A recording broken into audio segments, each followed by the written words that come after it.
من يهده الله فلا مضل له ومن يضلل فلا هادي له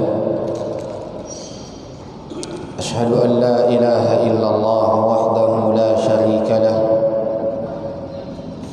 وأشهد أن محمدا عبده ورسوله صلى الله عليه وسلم. أما بعد، فيا معشر المسلمين rahimani wa rahimakumullah, kembali kita memuji Allah Subhanahu wa ta'ala, bersyukur kepada Allah Subhanahu wa ta'ala karena Allah kita masih berada di atas kebaikan, dan karena Allah kita masih memiliki kesempatan, karena Allah kita masih diberikan umur, masih diberikan kenikmatan, dan masih berada di atas kesehatan.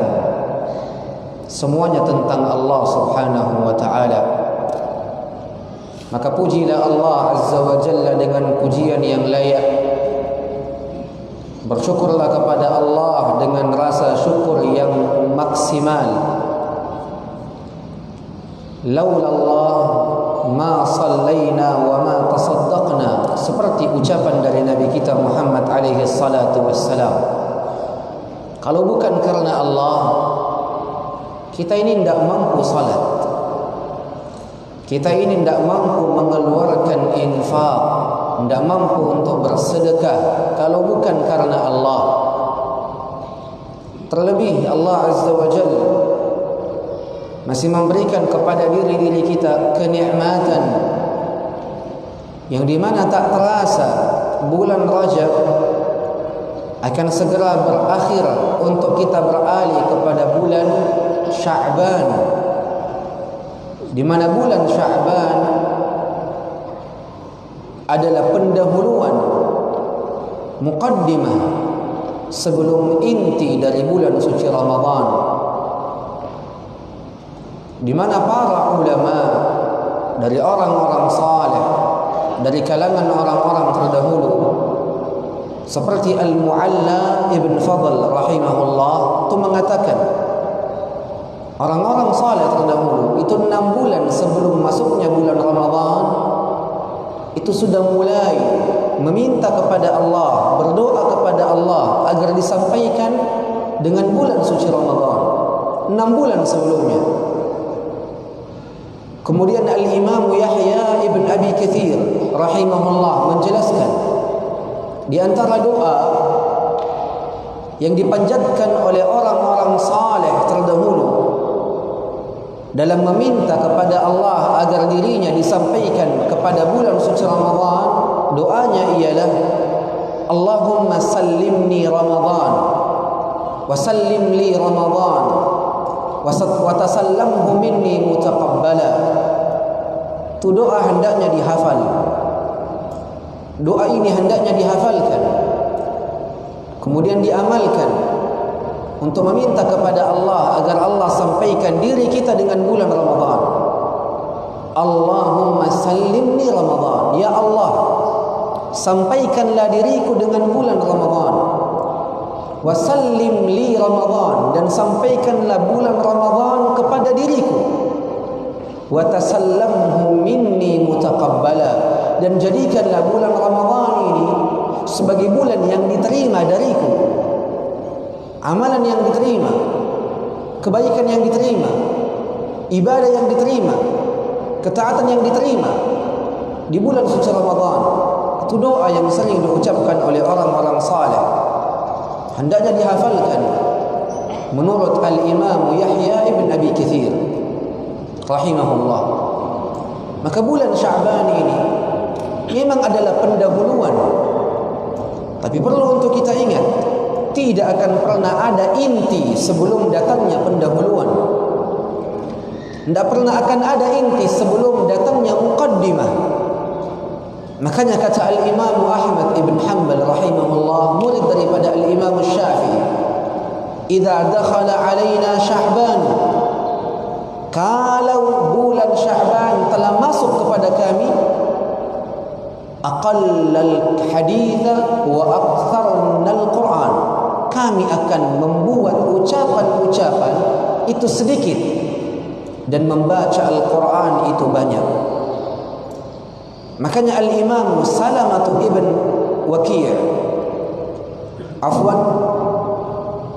menurut ucapan Al-Imam Salamah ibn Kuhail, bukan Ibn Waqi', tapi Ibn Kuhail rahimahullah mengatakan, sungguh bulan Sya'ban itu dinamakan sebagai Syahrul Qurra, bulannya para pembaca Al-Quran.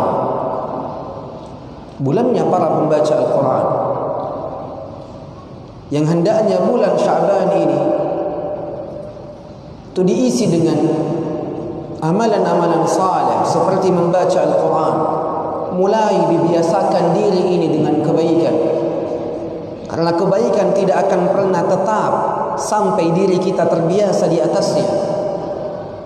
Maka kalau kebaikan ini hendak dibiasakan, itu jangan harap kebaikan akan singgah, akan tetap, akan tinggal dalam diri kita. Tapi kalau diri kita ini terbiasa dengan kebaikan, maka insya Allah harapan besar agar amalan kebaikan itu singgah dalam diri kita itu terjadi. Maka mulai dari bulan Sya'ban, sebelum memasuki bulan suci Ramadan, yang semoga Allah Azza wa Jalla sampaikan kita seluruhnya dalam keadaan terbaik kepada bulan suci Ramadan, dan semoga Allah Azza wa Jalla berkahi diri-diri kita dalam bulan-bulan yang akan datang, termasuk dalam bulan suci Ramadan. Maka para jamaah sekalian rahimani wa rahimakumullah, kita lanjutkan pembahasan kita seputar iman, seputar pokok-pokok keimanan, di mana kita telah sampai pada pokok yang kelima dari rukun-rukun iman, yaitu keimanan kepada hari akhir. Keimanan kepada hari akhir. Hari akhir bagi seseorang itu dimulai tatkala rohnya keluar dari dirinya. Hari akhir seseorang itu dimulai dari keluarnya rohnya dari dirinya. Maka setiap orang yang telah meninggal itu telah didirikan kiamat atasnya, telah didirikan hari akhirnya untuk berjalan kepada hari-hari selanjutnya dari azab kubur ataupun kenikmatan kubur, dari pertanyaan dua malaikat, dan dari bagaimana dirinya dibangkitkan, kemudian diberikan balasan atas amalan-amalannya, kemudian diberikan buku-buku catatannya. Ada yang diberikan dari arah kiri, ada yang diberikan dari arah belakang, dan ada yang diberikan dari arah kanan, untuk selanjutnya ditimbang amalan-amalannya di atas mizan, kemudian berjalan menuju telaga Nabi alaihi salatu wassalam, kemudian berjalan di atas sirat, jembatan yang Allah siapkan sebagai penghubung antara dirinya dengan surga Allah, yang ketika seseorang selamat darinya maka baginya surga, dan ketika ia tidak selamat darinya maka baginya neraka. Fa nas'alullah as-salamata wal afiyah. Maka hari akhir itu tidak boleh dikiaskan dengan hari-hari dunia. Ketahuilah, setelah kematian seseorang, hari-hari yang lebih dahsyat akan menghampiri dirinya. Sedikit demi sedikit akan mendatangi dirinya.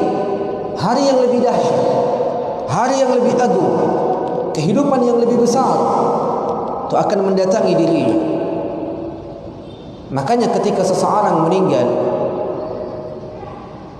hendaknya itu ditalqinkan ucapan la ilaha illallah.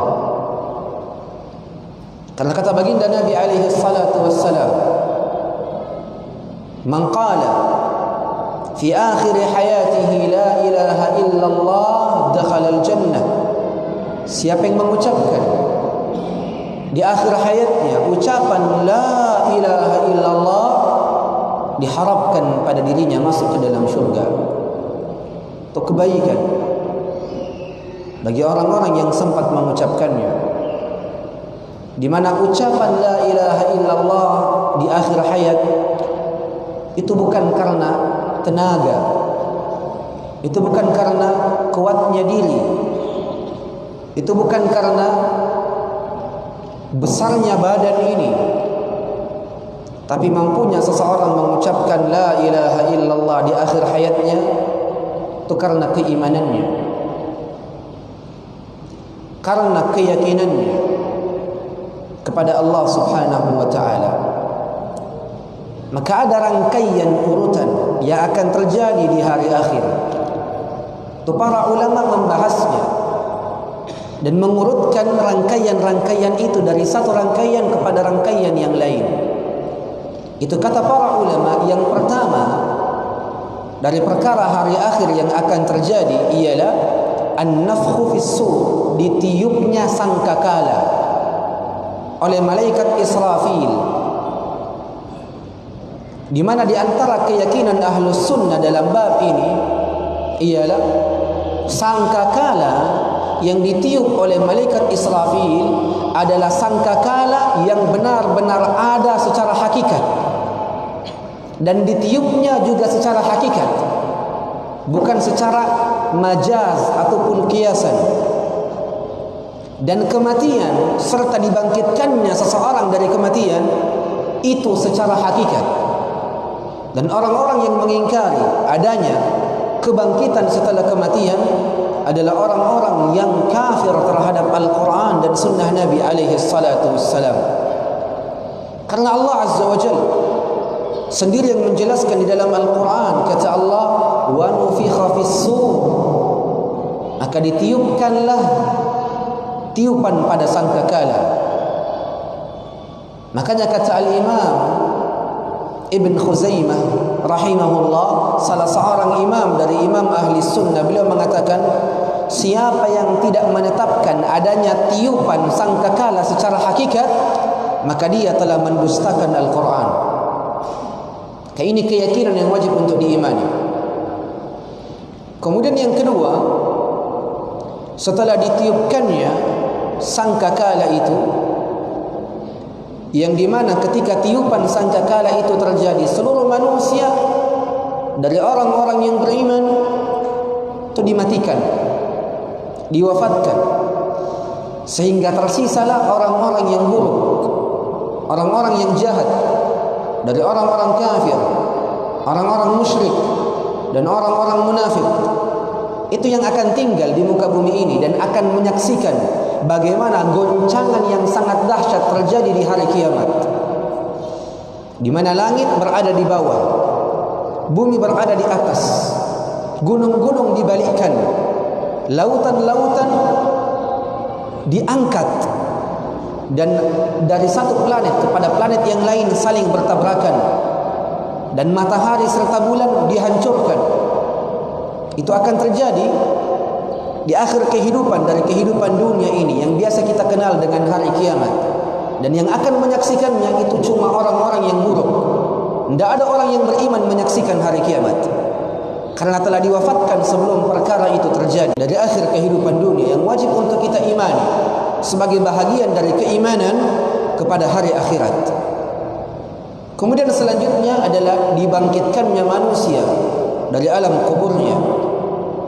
Dibangkitkannya manusia dari alam kuburnya, di mana dikembalikan ruh kepada jasadnya, dikembalikan ruh kepada jasadnya, dan jasad yang sama ia akan pakai. Jadi jangan pernah mengatakan nanti kalau kita dibangkitkan itu jasad yang kita pakai bukan jasad lagi yang sebelumnya kita pakai. Tidak, itu jasad yang sama yang kita beramal hidup dengannya dalam kehidupan dunia ini. Ruh dikembalikan kepada jasad yang sama. Kemudian Allah Azza wa Jalla berfirman, "Qul yuhyiha alladhi ansha'aha awwala marrah." Katakanlah wahai Muhammad, ialah Allah yang menghidupkan sebagaimana ia membuat manusia di awal perkara, ialah Allah Subhanahu wa ta'ala. Makanya setiap daripada manusia dan anak cucu Adam itu akan dibangkitkan nanti di hari akhir. Kemudian setelah dibangkitkan, manusia akan dikumpulkan seluruhnya di satu tempat yang biasa kita kenal dengan padang mahsyar. Di padang mahsyar. Dan yang dikumpulkan ini sifatnya umum, bukan cuma manusia saja. Yang dikumpulkan seluruhnya, manusia, jin, dan hewan-hewan. Muncul pertanyaan, apa faedah? Mengapa hewan-hewan juga dikumpulkan di padang mahsyar? Apa faedahnya? Bukankah yang akan dihisab cuma manusia dan jin? Mengapa mesti hewan juga dikumpulkan? Kata para ulama, dikumpulkannya hewan ini di padang mahsyar itu untuk dijadikan sebagai sesuatu yang bersaksi atas diri kita. Maka hewanlah yang akan bercerita tentang apa yang telah kita lakukan. Hewan-hewanlah yang akan bersaksi atas diri-diri kita. Selepas mereka bersaksi, maka mereka menjadi tanah.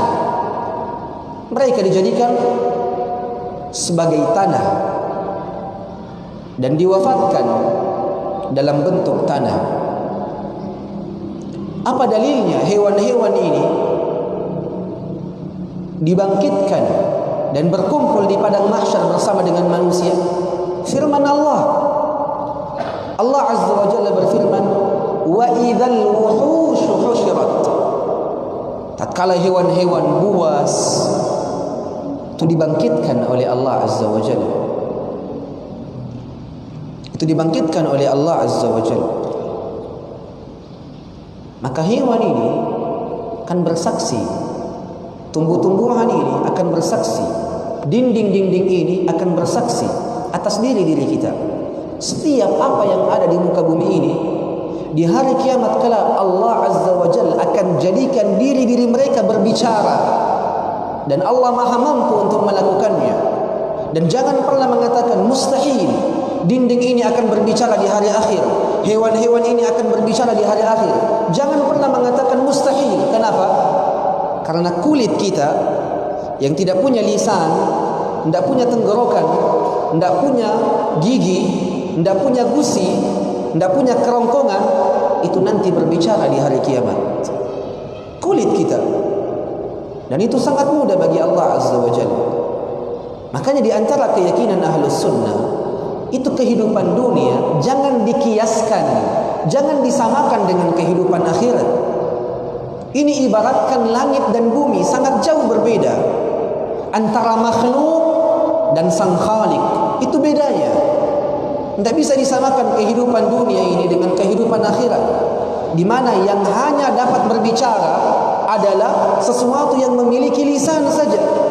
Kalau tidak punya lisan, maka dia tidak bisa berbicara. Ini keliru, karena mengkiaskan kehidupan akhirat dengan kehidupan dunia. Maka hewan-hewan, tumbuhan-tumbuhan akan dibangkitkan oleh Allah Subhanahu wa ta'ala.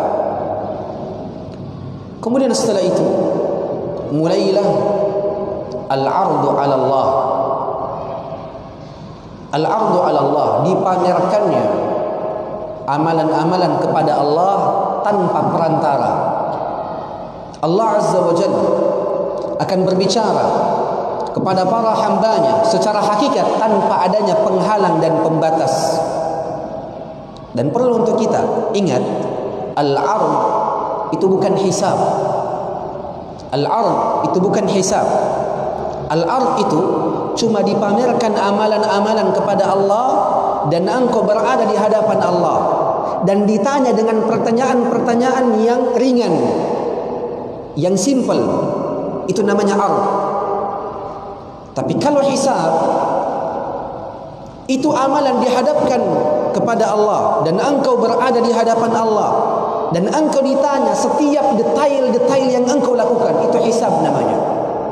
Dan kata Aisyah radhiyallahu anha meriwayatkan sebuah hadis dari Nabi alaihi salatu wassalam, man nuqisha al-hisab 'udzib. Siapa yang hisabnya itu ditanyakan secara mendetail oleh Allah, maka pasti ia akan diazab. Pasti akan diazab. Makanya di antara tanda-tanda diazabnya seseorang atau selamatnya seseorang itu dilihat apakah dirinya ini cuma diberikan al-ard saja atau hisab. Karena kalau ard itu dipamerkan amalan saja, ditanya dengan pertanyaan-pertanyaan yang simple, ringan. Tapi kalau hisab itu niqash, didebati, ditanya dengan pertanyaan-pertanyaan mendetail tentang amalan-amalannya. Dan itu bagi orang-orang yang buruk. Setelah seseorang berada dalam keadaan ard ataupun hisab, selepasnya ialah diberikan kepada dirinya catatan amalan. Catatan amalan kepada dirinya. Dan catatan amalan ini adalah catatan secara hakikat, bukan kata kiasan ataupun bukan majaz. Seluruh amalan tercatat di dalamnya. Seluruh amalan tercatat di dalamnya. Bahkan kata al-Imam Qatadah rahimahullah, ya ibna Adam, innama taqra'u kitaba nafsik. Wahai anak cucu Adam, sungguh engkaulah yang akan membaca catatan amalanmu sendiri. Engkau sendiri yang akan membacanya. Engkau baca di tanggal segini, di jam segini, di waktu segini, di tempat ini engkau melakukan begini. Engkau sendiri yang akan membacanya, sehingga engkau tidak bisa menghela, tidak bisa berdusta, tidak bisa membela dirimu, karena engkau sendiri akan membacanya dan lisanmu akan mengakuinya. Dan Allah Azza wa Jalla akan mengujimu dengan pertanyaan, apakah engkau telah melakukannya atau tidak. Kalau engkau berdusta, azab Allah berlipat-lipat kepada dirimu. Kalau engkau jujur, maka tetap engkau akan mendapatkan balasan sesuai dengan apa-apa yang telah engkau kerjakan. Itu jangan dianggap remeh. Ini perkara-perkara seperti ini itu harus diulang-ulang, agar setiap hari diri kita itu merasa terjaga dan merasa khawatir tentang apa-apa yang akan ia hadapi di hari akhirat kelak. Karena kalau ia luput dari pembahasan seperti ini, itu kebanyakan manusia akan merasa aman, tidak apa-apa, hidupnya tenang, kayak tidak ada sesuatu yang akan ia hadapi nanti dari perkara-perkara yang besar di hari akhirat kelak. Orang-orang yang tidak salat, kenapa dia berani meninggalkan salat? Itu karena tidak pernah memahami perkara ini. Bagaimana rangkaian perjalanan yang akan ia jalani dalam kehidupan hari akhirat. Itu secara mendetail dibangkitkan, dibawa ke tempat tertentu, kemudian dialihkan kepada rangkaian yang lain lagi, dan seterusnya. Maka hendaknya perkara-perkara ini itu mesti untuk benar-benar diperhatikan. Kemudian setelah itu dirinya akan mendatangi mizan, sebuah timbangan yang Allah siapkan secara hakikat, bukan kata kiasan dan bukan majaz. Timbangan yang memiliki dua sisi dan memiliki lisan. Timbangan yang memiliki dua sisi dan memiliki lisan. Yang ditimbang pada timbangan ini adalah ucapan-ucapan kita. Yang kedua, amalan-amalan kita. Yang ketiga, catatan amalan kita. Yang keempat, diri kita sendiri. 4 hal yang akan ditimbang pada timbangan yang Allah siapkan, yang dikenal dengan mizan. Ucapan itu akan ditimbang, amalan itu akan ditimbang, kemudian catatan amalan akan ditimbang, dan diri kita sendiri pun juga akan ditimbang. Maka persiapkan setiap rangkaian yang akan kita hadapi dengan jawaban yang benar. Persiapkan setiap pertanyaan dengan jawaban yang benar. Karena Allah Azza wa Jalla berfirman, "Faman thaqulat mawazinuhu."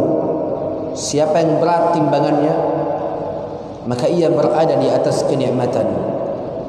dan mengingkari adanya mizan, ini pengingkaran terhadap Al-Quran dan sunnah Nabi alaihi salatu wassalam. Selepas seseorang ditimbang, maka manusia bersegera menuju kepada telaga Nabi alaihi salatu wassalam, menuju kepada telaga Nabi alaihi salatu wassalam, telaga yang ada secara hakikat, di mana orang-orang yang buruk, yang melakukan perkara-perkara yang tidak pernah dianjurkan oleh Nabi, itu akan dijauhkan darinya. Sebagaimana datang sebuah hadis dari Nabi alaihi salatu wassalam menjelaskan, di hari akhir kelak ada beberapa kaum dari umat Nabi alaihi salatu wassalam sendiri, ketika ia mendekat kepada telaga Nabi, terdengar sebuah suara yang sangat besar, suhqan suhqan, menjauhlah menjauhlah. Maka kaum itu dijauhkan dari telaga Nabi, padahal ia adalah umat Nabi. Maka Rasulullah mengatakan, wahai Tuhanku, mereka ini adalah umatku. Maka terdengar suara, wahai Muhammad, sungguh engkau tidak tahu apa yang telah mereka lakukan sepeninggalmu. Orang-orang yang tidak mencocoki sunnah Nabi alaihi salatu wassalam dan menyelisihi sunnah Nabi alaihi salatu wassalam, itu dikhawatirkan terkena ancaman ini, dijauhkan daripada telaga dari baginda Nabi alaihi salatu wassalam. Yang kata Nabi alaihi salatu wassalam, siapa saja yang minum dari telagaku satu tegukan saja, maka ia tidak akan pernah merasakan kehausan selama-lamanya. Itu kemuliaan yang dimiliki oleh baginda Nabi alaihi salatu wassalam. Kemudian yang terakhir ialah as-sirat, berjalan ke sebuah jembatan yang lebih tipis daripada rambut tapi lebih tajam daripada pedang. Itu tidak bisa dikhayalkan dengan kepala. Itu perkara-perkara yang gaib. Kewajiban kita adalah iman. Jangan pikirkan dengan akal, jangan khayalkan, karena engkau tidak akan pernah sampai. Itu ilmu-ilmu gaib, perkara-perkara yang gaib, itu cara menghadapinya dengan satu cara saja, yaitu keimanan secara mutlak. Selama datang dalilnya dari Al-Quran dan Sunnah, selama datang dalilnya dari Al-Quran dan Sunnah, ia adalah jembatan yang ada secara hakikat, dan berjalannya seseorang di atas jembatan itu sesuai dengan kadar amalan. Kalau amalan kita banyak, besar, amalan kebaikan kita itu tinggi, itu kita akan melesat melewati jembatan itu secepat kilat. Ada juga yang secepat cahaya, ada juga yang merangkak, ada juga yang ngesot, ada juga yang berjalan dengan satu kaki, ada juga yang berjalan dengan dadanya, ada yang berjalan dengan tangannya di bawah, kakinya di atas. Itu berdasarkan dengan kadar amalan, dipersiapkan sedari sekarang. Karena ketika kita selamat dari jembatan ini, ada sebuah tempat yang akan menunggu kita. Itulah tempat yang bernama Qantarah. Qantarah, sebuah tempat padang yang sangat luas bagi orang-orang yang selamat dari sirat, selamat dari jembatan. Tapi kalau tidak selamat, maka ia akan jatuh dari jembatan itu, langsung jatuh ke dalam neraka Allah Azza wa Jalla, wal iyadu billah. Maka setelah sirat itu ada sebuah tempat namanya Qantarah, sebuah padang yang sangat luas. Selepas sirat, padang yang sangat luas yang dipersiapkan oleh Allah untuk menyucikan seluruh jiwa, seluruh hati, seluruh amalan sebelum diri kita masuk ke dalam syurga Allah Subhanahu wa taala. Dan Qantarah ini dikhususkan untuk orang-orang yang beriman. Tidak ada orang-orang buruk di dalamnya. Kenapa? Karena Qantarah ini hanya diisi oleh orang-orang yang selamat dari sirat. Dan tidak mungkin ada orang yang selamat dari sirat kecuali orang yang beriman, orang baik, orang yang bertauhid, orang yang taat kepada Allah, orang-orang yang benar-benar mengamalkan sunnah Nabi alaihi salatu wassalam. Itulah orang-orang yang dipersiapkan tempat ini untuk menyucikan jiwa, hati dari segala bentuk keburukan, sebelum pada akhirnya ia akan masuk ke dalam tempat keabadian dari kenikmatan Allah, yaitu syurga Allah Azza wa Jal. Dan yang bagi tidak selamat dari sirat, tempatnya adalah neraka Allah Subhanahu wa ta'ala. Dan kata Allah, khalidina fiha, mereka kekal di dalamnya. Ada orang yang kekal dalam neraka, dikekalkan dalam azab, dikekalkan dalam ujian, dikekalkan dalam keburukan. Tapi ada juga orang-orang yang dikekalkan di dalam syurga Allah, kenikmatan di atas kenikmatan, kebaikan di atas kebaikan. Itulah orang-orang yang Allah Azza wa Jal persiapkan syurga Allah yang luasnya seluas langit dan bumi. Itulah orang-orang yang bertakwa. Itulah orang-orang yang bertakwa. Wasari'u ila maghfiratin min rabbikum wa jannah 'arduha as-samawati wal ard u'iddat lil muttaqin. Bersegeralah kalian menuju pengampunan Rabb kalian. Bersegeralah kalian kepada syurga Allah yang luasnya seluas langit dan bumi. Itu dipersiapkan bagi orang-orang yang bertakwa. Orang yang bertakwa komitmen di atas perintah Allah dan komitmen dalam menjauhi larangan Allah. Maka semoga yang sedikit ini itu menjadi perhatian kita bersama, pengingat kita bersama, untuk benar-benar kembali mengenal hakikat daripada kehidupan ini, bahwasanya ada kehidupan setelah kehidupan dunia, di mana kehidupan tersebut lebih dahsyat, lebih agung daripada kehidupan dunia, yang semoga Allah Azza wa Jalla selamatkan diri-diri kita seluruhnya dari ujian dan musibah, serta memasukkan diri-diri kita seluruhnya ke dalam syurga Allah Subhanahu wa ta'ala dengan rahmat Allah Azza wa Jalla. Innahu waliyyu dzalika wal qadiru alaih. Untuk kita beralih kepada sesi tanya jawab, bagi para jemaah sekalian yang memiliki pertanyaan, kita persilahkan dengan hormat, falyatafaddal mashkuran ma'jura. Nah.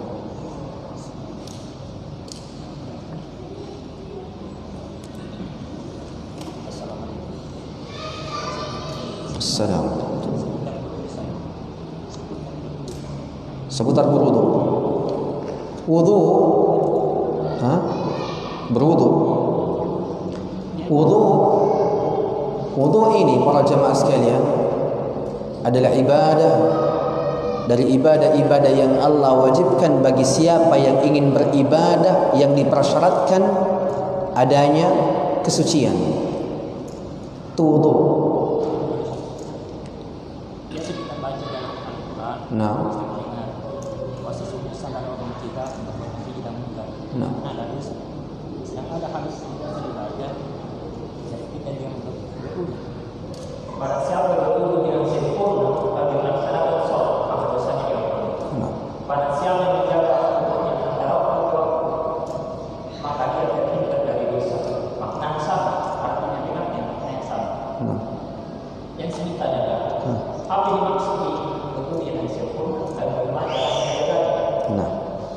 Baik. Yang kedua, tentang wudu yang mandiri, sama-sama pada, sama-sama wajib. Kalau secara kata, mandi wajib ini bersih kepada wajib. Nah. Wudu harus dilakukan untuk apa? Tapi apa maknanya? Apa sekedar kita atau Nah. Baik. Wudu seperti yang disebutkan tadi, itu barang siapa yang berwudu dengan sempurna, kemudian ia salat 2 rakaat, maka diampunkan dosanya. Itu sebuah hadis dari Nabi alaihi salatu wassalam, riwayat al-Imam At-Tirmidzi rahimahullah wa radhi'an. Maka barang siapa yang berwudu, menyempurnakan wudunya, kemudian salat 2 rakaat, salat 2 rakaat inilah yang dikatakan oleh para ulama sebagai salat 2 rakaat selepas wudu. Itu ada anjurannya memang. Itu pahala dan konsekuensi bagi orang-orang yang melakukannya, itu diampuni dosanya. Ada juga hadis yang lain, barang siapa yang berwudu menjaga wudunya dari satu waktu kepada waktu yang lain, maka ia akan dijauhkan dari dosa. Bukan dijauhkan dari dosa, tapi dijadikan jaminan pengampunan dosa terhadap dirinya. Maka 2 hadis ini masuk ke dalam keutamaan wudu, itu mengacu kepada wudu ini sebab dari sebab-sebab diampunkannya dosa. Makanya siapa yang ingin dosanya itu diampuni, itu hendaknya menjaga wudunya. Dan bagaimana dikatakan wudu itu sebagai wudu yang sempurna? Wudu itu dikatakan wudu yang sempurna ketika ia melakukan rukun-rukun, kewajiban-kewajiban dan sunnah-sunnahnya. Itu rukunnya, itu wajib-wajibnya, dan itu sunnah-sunnahnya dilakukan secara sempurna, sehingga dikatakan sebagai wudu yang sempurna. Dan wudu itulah wudunya baginda Nabi alaihi salatu wassalam. Bagaimana caranya? Sebelum ia berwudu, ia bersiwak. Karena di antara sunnah baginda Nabi alaihi salatu wassalam ialah bersiwak sebelum berwudu. Tidak ada siwak ustaz, maka gunakan pakai tangan. Kalau mau lebih bersih, maka ambil tisu, letakkan di tangan dan gosokkan gigi. Itu pengganti daripada siwak menurut sebahagian para ulama. Kemudian setelah itu ia mengucapkan bismillah. Dicukupkan saja dengan bismillah. Kemudian ia berwudu dengan mencuci kedua tangannya sebanyak 3 kali. Dan itu hukumnya sunnah ya. Mencuci tangan sebanyak 3 kali itu sunnah. Itu bukan rukun, itu sunnah 3 kali. Dan diperhatikan masalah burjumnya. Apa itu burjum? Burjum itu pertemuan antara 2 sendi. Maka ini burjum, ini burjum, ini burjum. Ini mesti untuk dibersihkan. Dan juga yang harus dibersihkan adalah sela-sela jari. Dan ada riwayat dari baginda Nabi alaihi salatu wassalam, riwayat Al-Imam An-Nasa'i, cara membersihkan sela-sela jari itu dengan jari kelingking. Itu ada riwayatnya. Cara membersihkan sela-sela jari ini itu mesti dengan jari kelingking. Tapi kalau dia juga membersihkannya dengan jari yang lain, itu boleh-boleh saja. Tapi yang mau mencocoki dirinya dengan sunnah Nabi secara sempurna, itu dia bersihkan dengan jari kelingkingnya. Maka dia gosok-gosokkan sela-sela jarinya. Itu cara membersihkan tangannya ketika seseorang berwudu. 3 kali dan 3 kali. Ini 3 kali sunnah ya. Yang wajib itu sekali. Kalau dia sudah cuci sekali secara sempurna, maka dia boleh berpindah kepada gerakan selanjutnya. Tapi kalau dia mau menyempurnakan wudunya sesuai sunnah, maka dia 3 kali dan tidak boleh 4 kali. Kalau mencuci anggota tubuh wudu sebanyak 4 kali, maka dia terjatuh ke dalam perkara yang haram, kecuali dia lupa dan kecuali ia ragu. Itu tidak menjadi masalah karena ada udzur pada dirinya. Kemudian ia beralih dengan berkumur-kumur. Dan cara yang sunnah dalam berkumur-kumur itu digabungkan antara kumur-kumur mulut dan memasukkan air ke dalam hidung. Itu satu kesatuan. Itu digabungkan. Itu cara yang paling mencocoki sunnah berdasarkan dalil. Maka ia ambil air itu 2 genggaman, 1 genggaman untuk mulutnya, genggaman yang tersisa untuk ia masukkan ke dalam hidungnya, yang biasa kita kenal dengan istinsyaq. Itu caranya ya. Setelah ia selesai 3 kali, ia beralih kepada wajahnya. Ia cuci wajahnya. Dan wajah itu diukur dari panjang dan lebar. Panjangnya itu dari awal tumbuhnya rambut sampai ujung dagu. Lebarnya itu dari ujung telinga kanan sampai ujung telinga kiri. Itu seluruhnya harus terkena air. Setelah itu ialah mencuci kedua siku. Dan mencuci kedua siku itu dimulai dari ujung jari. Jadi memang dari ujung jari diarahkan air itu menuju siku. Jadi dari ujung jari kita, karena sebagian orang mengambilnya dari sini. Padahal kata Allah di dalam Al-Quran, min aidikum ilal marafiq, dari tangan-tangan kalian menuju siku-siku kalian. Dan tangan itu dimulai dari ujung jari. Makanya kata para ulama, itu kalau orang mencuci siku kita, itu dimulai dari sini dan tetap digosok sampai siku. Dan adapun orang-orang yang melebihkan airnya sampai lengannya, itu bukan sunnah Nabi ya. Itu tata cara berwudunya Abu Hurairah. Dia sengaja untuk melebihkannya agar tidak ragu sikunya ini terkena air dengan seluruhnya. Tapi kita punya kaidah, wa khairul hadi hadi Muhammad. Sebaik-baik petunjuk adalah petunjuknya Muhammad alaihi salatu wassalam. dicukupkan dengan siku saja dan tidak perlu dilebihkan. Kalaupun dilebihkan hukumnya boleh, tapi kita sedang mencari kesempurnaan. Itu cara mencuci siku. Kemudian beralih kepada mencuci wajah. Mencuci wajah ini itu satu kesatuan dengan kepala dan telinga. Yani mengusap kepala. Rasulullah bersabda dalam sebuah hadis, al-udhunani minar ra's, kedua telinga itu bahagian dari kepala. Jadi kalau diusap kepala itu, mengusap kepala tidak bakalan sempurna kecuali dibarengkan dengan telinga. Maka satu kali ambil air, itu langsung diusap dari ubun-ubun depan sampai ke belakang, kemudian kembali ke depan dan turun ke telinga. Maka jari telunjuk itu masuk, ibu jari bermain di belakang. Itu satu kesatuan. Kaki sampai mata kaki, itu seluruhnya harus terkena air. Dan perhatikan tumit. Tumit kadang-kadang tidak terkena air. Dan kata Nabi SAW memberikan ancaman, wailun lil aqabi minan nar, celaka pada tumit-tumit yang tidak terkena air dengan api neraka. Setelah itu membaca doa wudu. Membaca doa wudu, dan di antara doa wudu itu doa kafaratul majlis. Itu boleh dibaca, subhanakallahumma wa bihamdik, asyhadu an la ilaha illa anta astaghfiruka wa atubu ilaik. Itu boleh dibaca dalam doa-doa selepas wudu. Dan boleh juga asyhadu an la ilaha illallah wa asyhadu anna muhammadan abduhu wa rasuluh. Itu boleh juga dibaca. Adapun Allahumma ja'alni minat tawwabin wa ja'alni minal mutatahhirin, ini tidak perlu dibaca. Kenapa? Hadis yang berbicara tentang doa ini, Allahumma ja'alni minal mutatahhirin wa ja'alni minat tawwabin, itu hadisnya lemah. Hadisnya lemah dan sangat lemah. Ada baiknya tidak beramal dengannya karena kita sedang mencari kesempurnaan. Itu cara berwudu secara sempurna. Maka semoga Allah Azza wa Jalla memberikan taufik kepada semuanya. Wallahu a'lam. Nah. Ada pertanyaan lain? Bagaimana cara menjaganya? Yani selepas kita batal, wudunya batal, bersegera untuk berwudu kembali. Itu cara menjaga wudu. Itu cara menjaga wudu. Yang penting batal itu berwudu.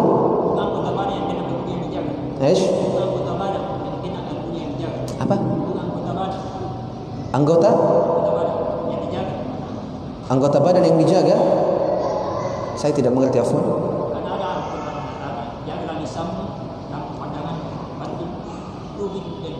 Itu tidak ada kaitannya dengan wudu ya.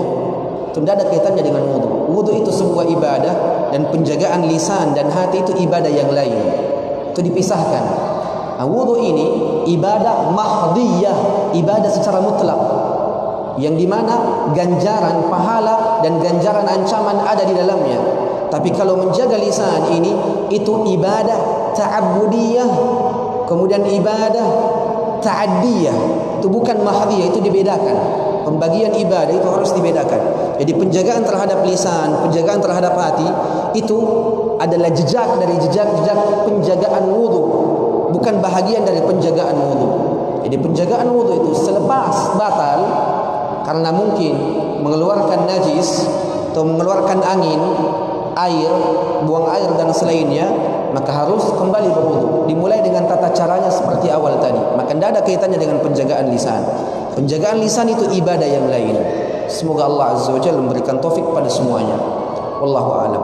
Ada yang lain? Sudah ada? Kita cukupkan. Semoga Allah Azza wa Jalla memberikan taufik kepada semuanya. Subhanakallahumma wa bihamdik, asyhadu an la ilaha illa anta astaghfiruka wa atubu ilaik. Assalamualaikum warahmatullahi